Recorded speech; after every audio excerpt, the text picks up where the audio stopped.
buenas noches y bienvenidos a la réplica de Popular Televisión Melilla y bienvenidos al programa de este martes 30 de mayo, 2 días después de las elecciones municipales que aquí en Melilla pues ya han dado una mayoría absoluta al Partido Popular con 14 diputados.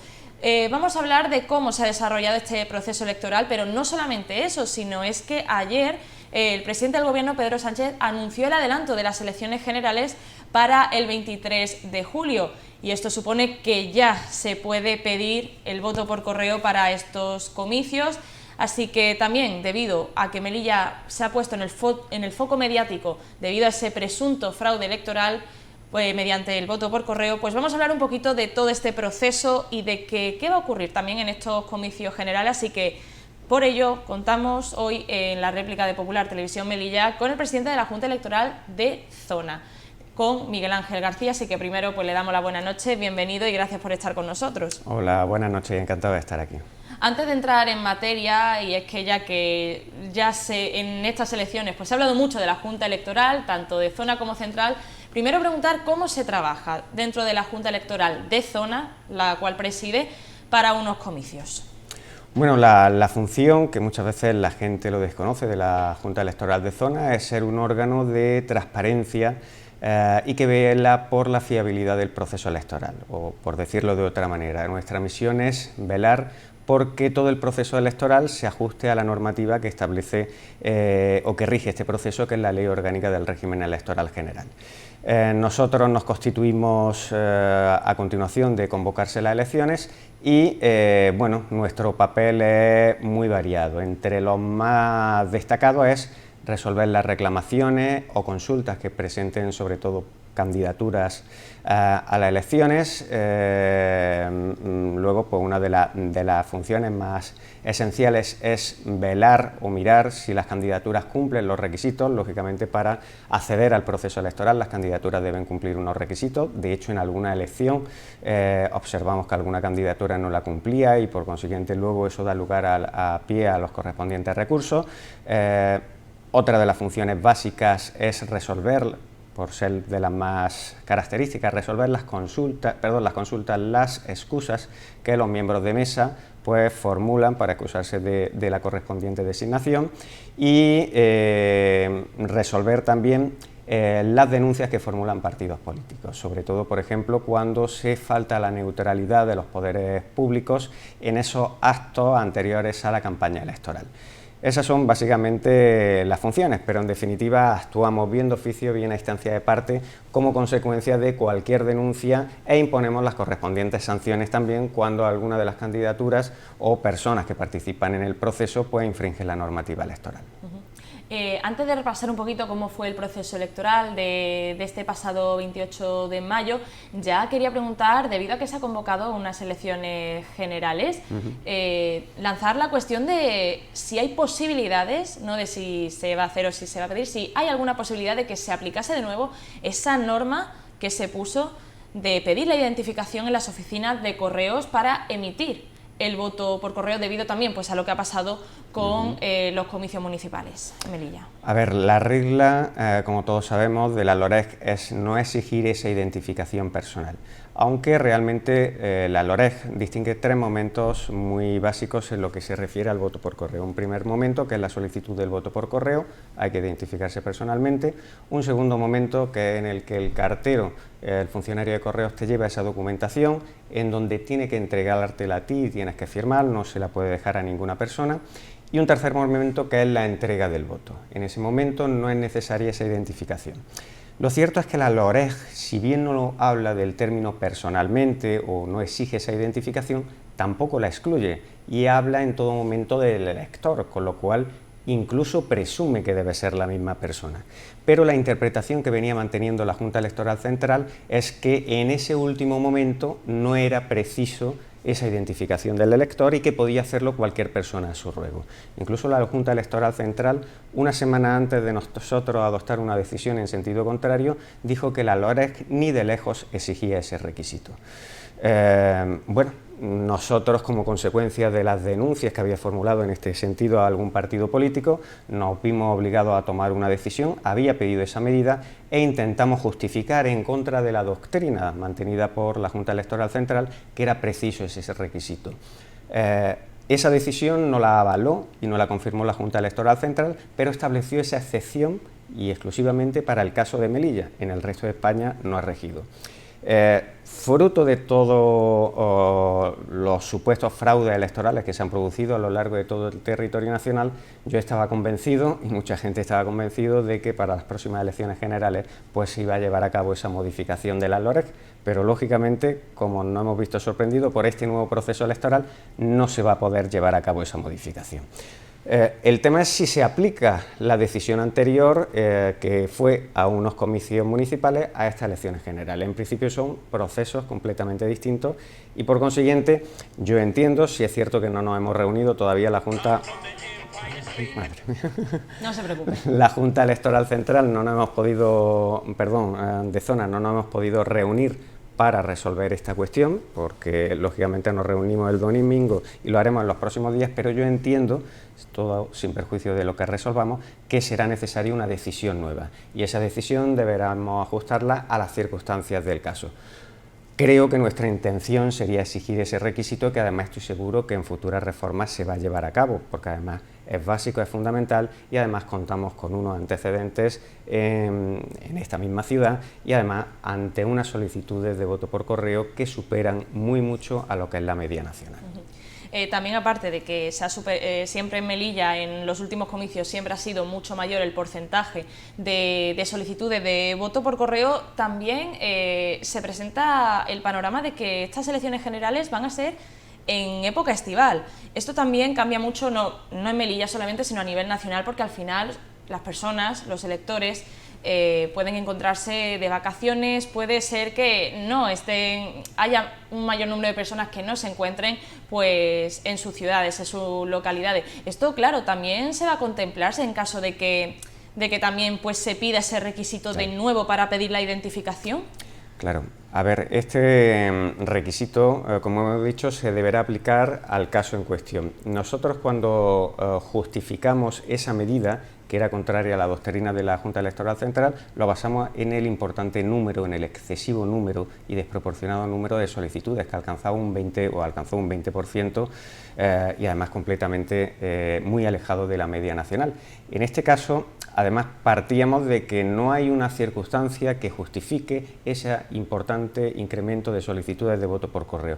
Ahora, como consecuencia del proceso de la fecha que está fijada en las elecciones, pues habría más justificación y es otra circunstancia que tenemos que tener en cuenta para exigir ese requisito. De todas maneras, yo creo que ese requisito ha sido valorado muy positivamente por parte de la ciudadanía. Yo, en el contacto que he tenido con numerosos ciudadanos, todos me han agradecido que hayamos tomado esa decisión, la han considerado muy lógica, muy razonable. Incluso las demás candidaturas no han mostrado una oposición expresa a ella. Solo fue CPM que sí es cierto que se opuso expresamente, otras lo pedían, otras no se pronunciaron, pero luego CPM también es cierto que de alguna manera intenta hacer valer o pidió que se aplicara ese mismo requisito para las personas que sí habían ejercitado ya el derecho de voto. Es decir, cuando nosotros tomamos esa decisión, habían votado 720 personas y dijo, bueno, pues entonces vamos a exigirle este requisito a los que ya han votado. Nosotros resolvimos que era un voto ya emitido y nosotros no tenemos facultad para anular ese voto y decir, oye, vote usted otra vez.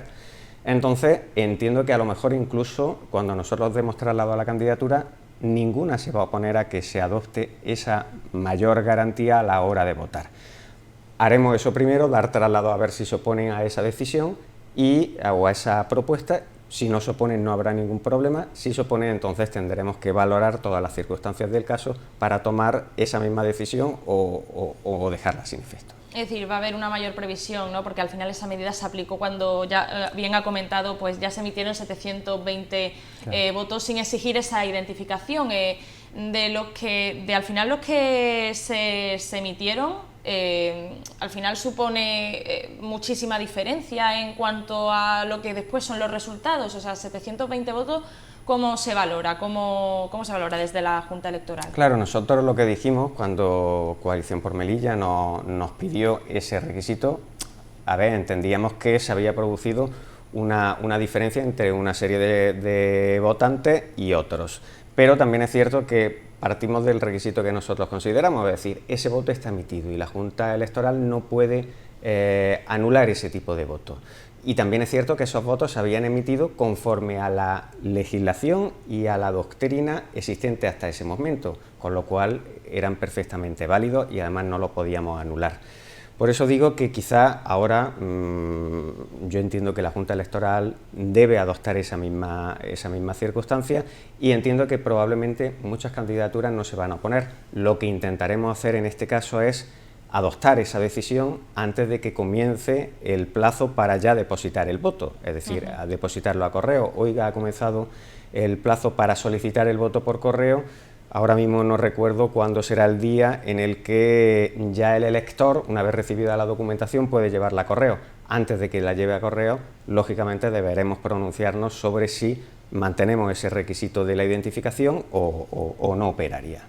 También quería preguntarle por esos votos que se quedó la Junta Electoral de Zona, que fueron depositados en los buzones. La Junta Electoral Central pues comunicó que esos pues no tendrían validez y que sería el organismo de Zona pues el que retendría estos votos. ¿Fueron muchos los que se quedó la Junta Electoral de Zona? A ver, nosotros, como le he dicho anteriormente, tomamos nuestras decisiones bien de oficio porque tenemos conocimiento de ciertas circunstancias o bien a instancia de parte, es decir, de alguna candidatura.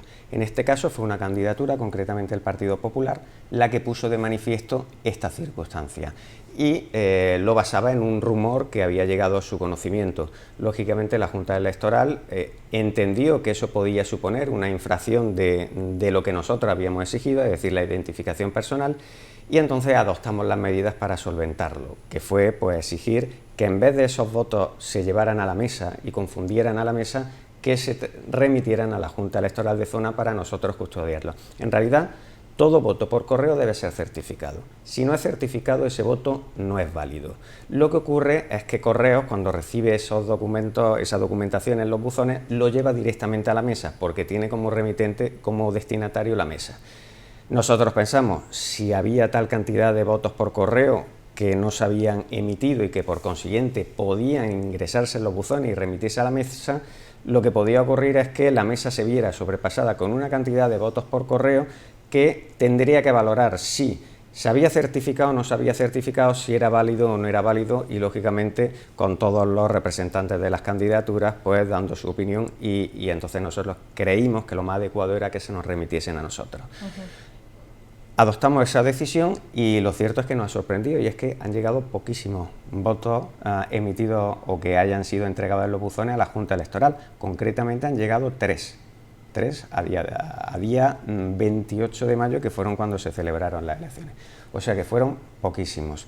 Sí es cierto que Correos entregó bastantes votos por correo en la mesa, que luego la mesa no los contabilizó. La mesa tenía la instrucción de que si el voto no iba certificado, no podía considerarlo como un voto válido y no lo debía traer. Y es cierto que cuando vinieron los presidentes de mesa, trajeron ciertos votos que ellos parece ser que o no habían contabilizado o eran nulos o no le habían cabido, porque algunos venían con sobres con bastante documentación. Lógicamente, como esto ocurrió ya el día 28 a la 29 a la 1 de la mañana, la Junta no se puso a valorar, porque tampoco eso lo hacemos el día del escrutinio, donde valoramos las reclamaciones, las protestas y vemos qué documentación nos han presentado. Entonces no excluyo que algunos de esos votos Correos no lo haya remitido a la Junta, sí lo haya remitido a la mesa y la mesa no lo hubiera presentado cuando trajeron la documentación los presidentes.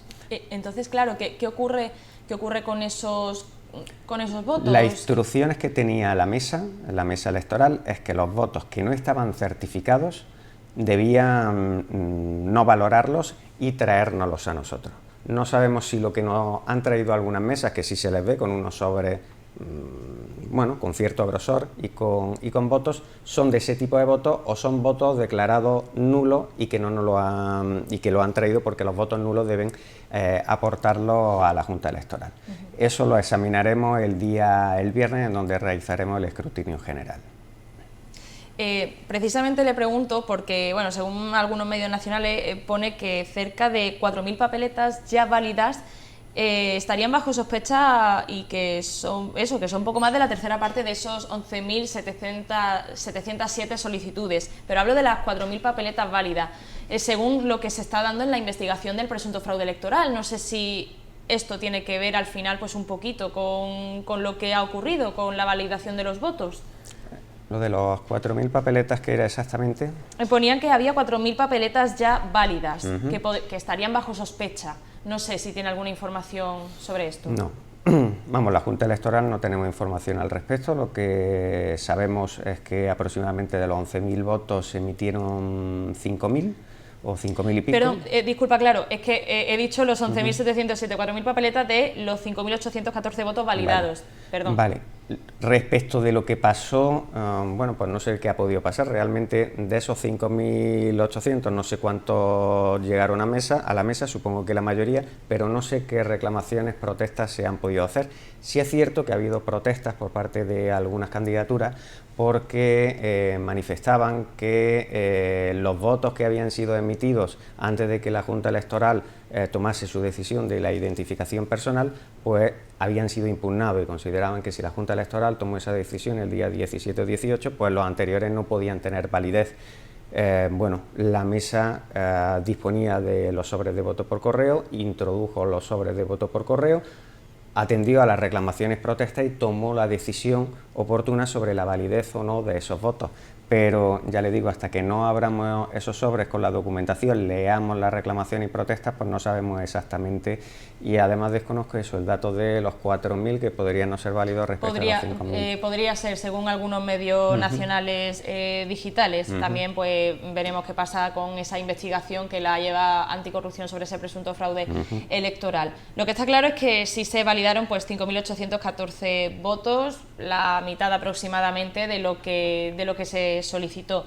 También para ir concluyendo, volver a preguntarle, que ya se hizo pues un repaso de la jornada electoral del 28 de mayo, pues volver a repetir un poco cómo fue. Comentó que fue normal, se desarrolló bien por lo general. Sí a lo mejor unas pocas personas intentaron emitir su voto cuando ya habían solicitado el voto por correo, pero han sido, si no me equivoco, casos puntuales, ¿no?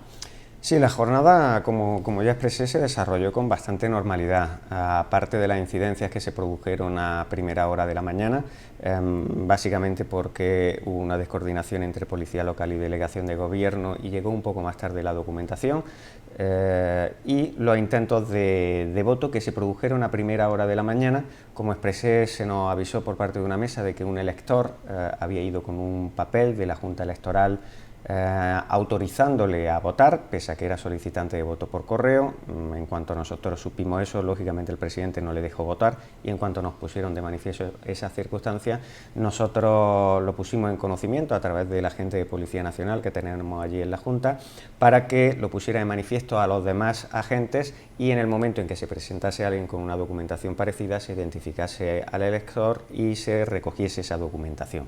Luego también es cierto que en la Junta Electoral se presentaron 2 o 3 personas diciendo que constaban como solicitantes de voto por correo, pero que ellos no lo habían efectuado, y presentando un escrito pro forma para que fuera sellado por la Junta Electoral al objeto de dejarle votar. Lógicamente tampoco podíamos, porque aunque siempre todos los años hay denuncias de que yo no he solicitado el voto, pero he ido a votar y no me han dejado votar porque aparezco como solicitante como el voto, el momento en que tú apareces como solicitante por el voto no se puede hacer absolutamente nada, y lógicamente no podemos validar ningún documento en ese sentido. Sí, era por concretar. Entonces entiendo que esas personas que antes de ir a la Junta Electoral habrían ido a su colegio electoral, se supone que les habrían dicho que aquí no consta porque aquí pone que ha sido solicitante por correo, y se supone que después pues acuden a la Junta Electoral con un escrito que, claro, eso no es oficial de ningún Exactamente, organismo. era un escrito, bueno, En uno de los casos parece que iba sellado y firmado por la Junta Electoral, eso fue lo que nos dio la voz de alarma y lo pusimos en conocimiento de la policía. No me consta que se identificase a ese elector ni a ningún otro posterior. Y también es cierto que se nos presentaron 2 o 3 con ese escrito ya redactado y en donde pedían que se lo validásemos con un sello. Lógicamente le dijimos que no. Luego también a lo largo del día aparecieron 2 o 3 electores más diciendo que ellos no habían solicitado el voto por correo y que no le han dejado votar porque constaban con una C en el censo y por consiguiente constaban como solicitantes. Pero bueno, eso se produce en todos los procesos electorales, en todos desgraciadamente. Lógicamente a esas personas las remitimos a interponer la correspondiente denuncia. Eso ocurrió todo a primera hora de la mañana y esos fueron los incidentes más graves, pudiéramos decir.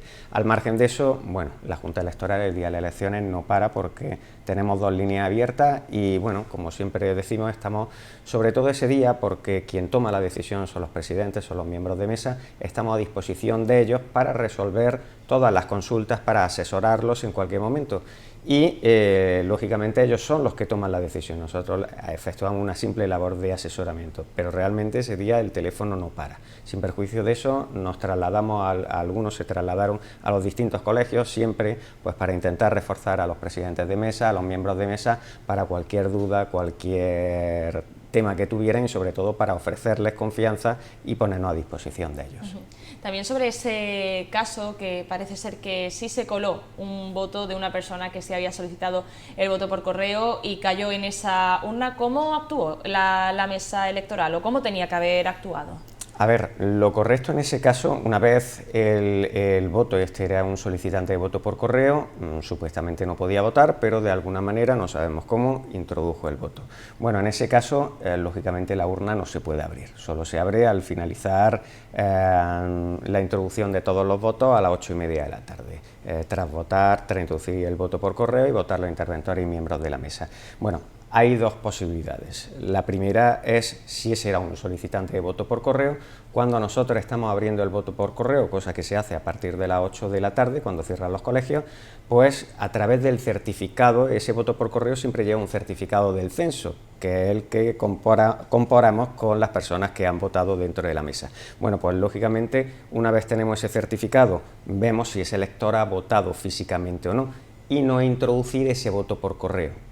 ¿De acuerdo? Es decir, en el caso de que la documentación electoral, porque a lo mejor a ese solicitante de voto por correo no le ha llegado la documentación o no ha ejercido finalmente el derecho de voto. Es cierto que no podía votar, pero ni siquiera a lo mejor ese voto estaba depositado allí. Si estuviera depositado allí, comprobando su certificación censal y comprobando a la mesa las personas que han votado, se podía saber perfectamente si podía haber un doble voto. Lógicamente en este caso pues no tomamos el voto por correo porque ya había votado físicamente, entonces esa sería una manera de arreglarlo. Si ese voto no hubiera llegado a la mesa a pesar de haberlo solicitado, bueno, pues tenemos un voto introducido, no se debía haber introducido, pero no se puede hacer nada, porque además ya su voto se ha perdido entre el resto de los votos. En consecuencia, se produce un descuadre que además suele ocurrir en ocasiones dentro de la mesa. Nosotros nos vino un presidente diciendo, mire, yo lo he contado, me salen que electores han sido 400, pero me salen 401 o me salen 399, no me ha cuadrado y lo hemos contado un montón de veces. Bueno, pues esas cosas ocurren. Son irregularidades que se producen y que es normal que se puedan producir durante la jornada electoral. Sí, se puede entender que a lo mejor es un mínimo margen de error, que a lo mejor no tiene una gran repercusión en lo que es el resultado, entendemos, ¿no? Exactamente. Únicamente vamos a poner el caso de que esas irregularidades hubieran llegado a 15 votos. Y esos 15 votos hubiera determinado un diputado más o menos para un partido. Bueno, pues ahí tendríamos un problema. Para eso están luego la vía de los... Bueno, nosotros el día del escrutinio general, que lo realizaremos el viernes, pues podemos validar ciertos votos y en consecuencia podría ser menos ajustada ese resultado, o si no, luego se dispone del recurso contencioso electoral y en casos como estos, en donde existen irregularidades, si estuviera muy ajustado el resultado de la votación, pues podría declararse la nulidad de la elección realizada en alguna mesa. También es verdad que ya quería terminar, pero también queda también ese detalle de que el viernes pues se determina al final el resultado, porque quedan todavía esa contabilización de votos de residentes en el extranjero. Normalmente, y en comparación con otras elecciones, ya que no se tiene un dato exacto todavía, en cuanto a otras elecciones, ¿cuántos votos desde el extranjero se emiten para Melilla? Bueno, aproximadamente, por mi experiencia en otros procesos electorales, pues suelen ser aproximadamente unos 100 y pico, aproximadamente ese número. Lógicamente, el voto en el extranjero tiene el inconveniente de los limitados plazos que establece nuestro proceso electoral, que tienen que venir desde el extranjero y que en muchas ocasiones, por eso aunque haya un alto número de solicitudes, lo que hay que valorar es cuántos votos efectivamente nos llegan, y la mayoría ha sido 100 y pico votos. Sí es cierto que ha habido una modificación de la LOREG el año pasado con la intención de que tengan más entrada ese tipo de votos o esa modalidad de voto, y entonces ha previsto que en vez de hacer ese recuento el tercer día después de las elecciones, que sería tal día como hoy, se extienda al quinto día. Por consiguiente, el viernes realizaremos el escrutinio general, comienza con el voto cera, y por consiguiente este año esperamos que haya mayor número de votos porque le haya dado tiempo a llegar a esos votos que en ocasiones pues no llegan. Perfecto, pues Miguel Ángel García, presidente de la Junta Electoral de Zona, muchísimas gracias por habernos atendido aquí en la réplica. Pues muchas gracias a vosotros y encantado de estar aquí. Encantada, y muchísimas gracias también a los espectadores por haber visto esta primera parte del programa de este martes. Ahora vamos a pasar a publicidad y después volvemos.